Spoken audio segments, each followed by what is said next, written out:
नमस्कार, आपका स्वागत है फटाफट खबरों में। मैं हूं आपके साथ भावना रनौट। आज हम लेकर आए हैं उत्तराखंड के हर छोटे बड़े शहर की सबसे तेज और ताजा खबरें। तो चैनल को सब्सक्राइब कीजिए और वीडियो कहां से देख रहे हैं कमेंट बॉक्स में जरूर बताएं। उत्तराखंड के पूर्व सीएम की नए आपराधिक कानून पर पहली प्रतिक्रिया, बोले सरकार जल्दी में है। देश में 3 नए आपराधिक कानूनों के लागू होने पर उत्तराखंड के पूर्व मुख्यमंत्री और कांग्रेस नेता हरीश रावत का पहला रिएक्शन आया है। रावत ने नए कानून पर कहा कि हमने सुझाव भी दिया था कि इस कानून को लोगों को समझने दी, लेकिन सरकार जल्दी में है और उन्होंने विपक्ष का सुझाव नहीं माना। अच्छा होता कि सरकार विपक्ष का सुझाव मान ली थी, इससे इन कानून की ही मदद होती। उन्होंने कहा कि नए कानून में कई ऐसे संशोधन हैं जिसमें दिक्कत पैदा हो रही है। इरादा अच्छा हो सकता है, लेकिन उसका मतलब ये नहीं है कि जो कानून आप लेकर आए हैं वो भी अच्छा है। इससे जनता की समस्या बढ़ रही है, तो इस पर विचार करना चाहिए। इस बार 50 दिन में 30 लाख तीर्थयात्रियों ने किए दर्शन, नया रिकॉर्ड बनाने की तरफ यात्रा। चारधाम यात्रा में इस बार भी तीर्थयात्रियों की संख्या नया रिकॉर्ड बनाने की तरफ आगे बढ़ रही है। इस बार 50 दिन में 30 लाख तीर्थयात्री चारों धाम व हेमकुंड साहिब में दर्शन कर चुके हैं, जबकि पिछले साल 68 दिन में इतने यात्रियों ने दर्शन किए थे। केदारनाथ धाम में दर्शन करने वालों का आंकड़ा 10 लाख पार हो चुका है। 10 मई से शुरू हुई चारधाम यात्रा में आस्था का सैलाब उमड़ रहा है। पर्यटन विभाग के आंकड़ों के अनुसार अब तक 30 लाख श्रद्धालु चारों धामों में दर्शन कर चुके हैं। पिछले साल 22 अप्रैल से यात्रा शुरू हुई थी।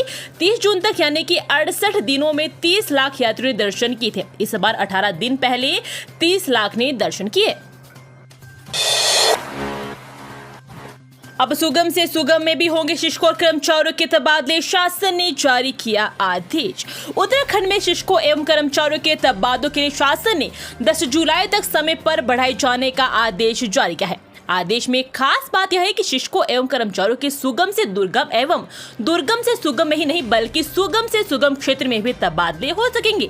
अपर सचिव कार्मिक कमेंद्र सिंह की ओर से जारी आदेश के मुताबिक लोकसभा चुनाव की वजह से कुछ विभागों ने तबादले के लिए तिथि बढ़ाए जाने का अनुरोध किया है। इसके अलावा कुछ विभागों के सामने पात्रता सूची संवर्गवार या पदवार गठित करने के संबंध में संशय की स्थिति बनी है। बद्रीनाथ में अलकनंदा का रौद्र रूप, बारिश से खतरे के निशान से ऊपर पहुंचा जलस्तर, खाली कराया तप्तकुंड, अलर्ट जारी। बद्रीनाथ धाम में अलकनंदा का जलस्तर लगातार बढ़ रहा है। सोमवार दोपहर बाद नदी का जलस्तर खतरे के निशान से ऊपर पहुंच गया है। तप्तकुंड से मात्र 6 फीट नीचे पर नदी का पानी पहुंच गया है। इससे यहाँ नारदशिला और वारहशिला पानी में डूब चुके हैं। पुलिस ने पूरे धाम में यात्रियों एवं स्थानीय लोगों को अनाउंस कराकर अलर्ट करा दिया है। साथ ही तप्तकुंड को भी खाली करा दिया गया है। ऊपरी क्षेत्रों में हो रही बारिश से पिछले कुछ दिनों से अलकनंदा नदी का जलस्तर लगातार बढ़ रहा है। सोमवार को बद्रीनाथ धाम में अलकनंदा नदी का जलस्तर तेजी से बढ़ने लगा। देखते ही देखते पानी तप्तकुंड के पास बहने लगा। शाम 6:30 बजे तक तप्तकुंड से मात्र 6 फीट नीचे पर अलकनंदा नदी बह रही है, जबकि सामान्य दिनों में अलकनंदा तप्तकुंड से करीब 15 फीट नीचे बहती है। अपनी शादी का कर्ज नहीं चुका पाया युवक, 25 जून की रात लगाई फांसी, सुशीला तिवारी अस्पताल में मौत। मुरादाबाद निवासी युवक कर्ज नहीं चुका पाया, इस कारण उसने 25 जून की रात फांसी लगा ली। गंभीर अवस्था में उसे सुशीला तिवारी अस्पताल लाया गया। रविवार देर रात उसकी मौत हो गई। पुलिस ने शव का पोस्टमार्टम करवाकर शव परिजनों को सौंप दिया है। पुलिस के अनुसार वार्ड नंबर 5 फतेह उल्ला गंज ठाकुर द्वारा मुरादाबाद निवासी 38 वर्षीय अजय कुमार की रविवार की देर रात हल्द्वानी के डॉक्टर सुशीला तिवारी अस्पताल में इलाज के दौरान मौत हो गई। परिजनों के मुताबिक अजय ने 25 जून की रात कर्ज से परेशान होकर फांसी लगा ली थी। मुरादाबाद में इलाज के बाद 2 दिन पहले ही उसे एसटीएच में भर्ती कराया गया था। परिजनों ने बताया कि अजय की 4 साल पहले शादी हुई थी। शादी के लिए उसने कर्ज लिया था। कर्ज चुकाने के साथ साथ मासिक कमेटी की किस्तें भी भर रहा था। नीम बीच पर गंगा में डूबे दिल्ली के महिला युवक, तलाश में जुटी एसडीआरएफ। ऋषिकेश में थाना मोनी किरेती क्षेत्र के नीम बीच में एक युवक और महिला गंगा नदी में डूब गए। एसडीआरएफ दोनों की तलाश में जुटी है, लेकिन अभी तक उनका कोई सुराग नहीं लग सका है। पुलिस के अनुसार दोनों मोनी किरेती से किराए की बाइक लेकर नीम बीच पहुंचे थे। युवक की पहचान लवप्रीत सिंह पुत्र सुखवीर सिंह निवासी E25 सुदर्शन पार्क पश्चिमी दिल्ली के रूप में हुई है। महिला के बारे में पता लगाया जा रहा है। पर्यटकों के लिए बुरी खबर, अगले 2 महीने तक ऋषिकेश में नहीं कर पाएंगे एक्टिविटी, ये है वजह। गंगा के कोडियाला मोनिक रेती इको टूरिज्म जोन में विश्व प्रसिद्ध राफ्टिंग की गतिविधि 2 माह के लिए थम गई है। मानसून सत्र के बाद अब सितंबर माह में गंगा का पानी राफ्टिंग के अनुकूल होने के बाद फिर से राफ्टिंग गतिविधि आरंभ हो पाएगी। इस वर्ष करीब 3.5 लाख से अधिक पर्यटकों ने गंगा रिवर राफ्टिंग का लुत्फ उठाया है। गंगा की लहरों में रोमांच का खेल रविवार शाम 5 बजे के बाद थम गया। अगले 3 माह तक साहसिक खेलों की शौकीन राफ्टिंग का लुत्फ नहीं उठा पाएंगे। गंगा के कोडियाला मोनिक रेती इको टूरिज्म जोन में वर्षा काल में सुरक्षा के मद्देनजर प्रशासन की ओर से उसे माह के लिए रिवर राफ्टिंग का प्रतिबंध लगाया जाता है। उत्तराखंड में आंदोलनकारियों का मुख्यमंत्री आवास कूच, पुलिस से हुई तीखी नोकझोंक, दी ये चेतावनी। मूल निवास भू कानून एवं क्षेत्रीय आरक्षण की मांग को लेकर राज्य आंदोलनकारियों ने सचिवालय कूच किया, लेकिन पुलिस ने हाथी बड़कला में प्रदर्शनकारियों को बैरिकेडिंग लगाकर रोक दिया। इस दौरान आंदोलनकारियों की पुलिस से तीखी नोकझोंक हुई। प्रशासन ने आंदोलनकारियों को मुख्यमंत्री पुष्कर सिंह धामी से वार्ता का आश्वासन दिया, जिस वजह पर वो शांत हुए। रविवार को दिलाराम चौक पर बड़ी संख्या में राज्य आंदोलनकारी एकत्र हुए। यहां से प्रदर्शनकारी नारेबाजी करते हुए मुख्यमंत्री आवास के लिए निकले।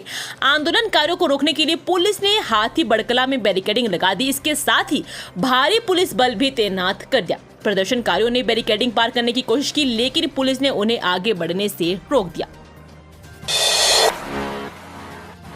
शादी का वादा कर युवती के साथ की गंदी हरकत, गर्भवती होने पर दिखाया असली रंग, फिर हुआ ये। शादी का झांसा देखकर युवक ने युवती के साथ दुष्कर्म किया। जब वह गर्भवती हुई तो शादी करने से इनकार कर दिया। युवती ने जब युवक के पिता से शिकायत की तो उन्होंने जान से मारने की धमकी दी। कोर्ट के आदेश पर पिता पुत्र के खिलाफ मुकदमा दर्ज कर लिया गया है। युवती और युवक दोनों उत्तरकाशी जनपद के रहने वाले हैं। युवती पूर्व में देहरादून में पढ़ती थी।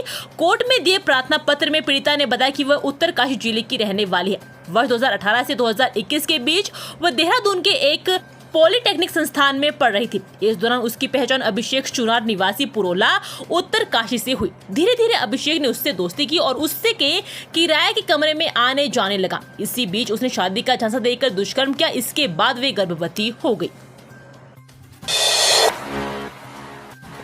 उत्तराखंड के हरिद्वार में नए कानून के तहत पहला मामला दर्ज, छिनौती व जान से मारने की धमकी पर लगा थी ये धारा। देश में आज से लागू हुए नए कानूनों के तहत उत्तराखंड में पहला मुकदमा ज्वालापुर कोतवाली जिला हरिद्वार में दर्ज किया गया। मामले में पुलिस ने वादी के तहरीर पर 2 अज्ञात के खिलाफ भारतीय न्याय संहिता के तहत मुकदमा दर्ज कर आरोपियों की गिरफ्तारी के प्रयास तेज कर दिए हैं। पुलिस से मिली जानकारी के अनुसार तहरीर में विपुल भारद्वाज पुत्र जसपाल भारद्वाज निवासी मौजटान B4 बिजनौर हाल निवासी ग्राम लथार देवा जबरेड़ा हरिद्वार ने कहा कि सोमवार के तड़के सुबह करीब 1:45 पर वह रविदास घाट के पास बैठा था। तभी वहां पर 2 अज्ञात व्यक्ति आए और उसे चाकू दिखाकर जान से मारने की धमकी देने लगे। आरोपियों ने उसके पास मौजूद फोन और 1400 रुपए की नकदी छीन ली और उसे गंगा नदी की तरफ धक्का देकर फरार हो गए। मामले में पुलिस ने वादी के तहरीर पर अज्ञात के खिलाफ मुकदमा दर्ज कर जांच भी शुरू कर दी है। बूढ़ा केदार धाम में इस बार श्रद्धालु की भारी भीड़, यहाँ के दर्शन के बिना अधूरी है केदारनाथ की यात्रा, ये है मान्यता। 4 धाम यात्रा में इन दिनों बूढ़ा केदारनाथ धाम में भी बड़ी संख्या में श्रद्धालु पहुंच रहे हैं। केदारनाथ धाम में अब पहले की अपेक्षा कम यात्री पहुंच रहे हैं, जबकि बूढ़ा केदारनाथ में इस समय काफी यात्री पहुंच रहे हैं। बूढ़ा केदार मंदिर समिति ने यहाँ पर श्रद्धालु के लिए भंडारे का आयोजन किया है। बूढ़ा केदार सबसे प्राचीन केदार में एक है। यहाँ आने वाले यात्रियों को केदारनाथ धाम जैसे पुण्य की प्राप्ति होती है। इस बार बड़ी संख्या में यात्रा यहाँ पर पहुंचे हैं। बूढ़ा केदार से बड़ी संख्या में नेपाल से भी यात्री आते हैं। पूर्व में जब सड़क सुविधा नहीं थी तो बूढ़ा केदार ही केदारनाथ जाने का मुख्य पड़ाव था। बताया जाता है कि बूढ़ा केदार के दर्शन किए बिना केदारनाथ की यात्रा अधूरी मानी जाती है। इसलिए जो भी केदारनाथ की यात्रा करने के लिए आता था वे बूढ़ा केदारनाथ का दर्शन अवश्य करता था। बिहार से आने वाले श्रद्धालुओं के लिए बूढ़ा केदारनाथ मंदिर समिति ने यहाँ विशाल भंडारे का आयोजन किया है, जहाँ पर श्रद्धालु भंडारे में शामिल होने के साथ ही बूढ़ा केदार का भी दर्शन करते हैं। ये थी आज की फटाफट खबरें। हम मिलेंगे अगले बुलेटिन में, तब तक के लिए धन्यवाद और जय हिंद।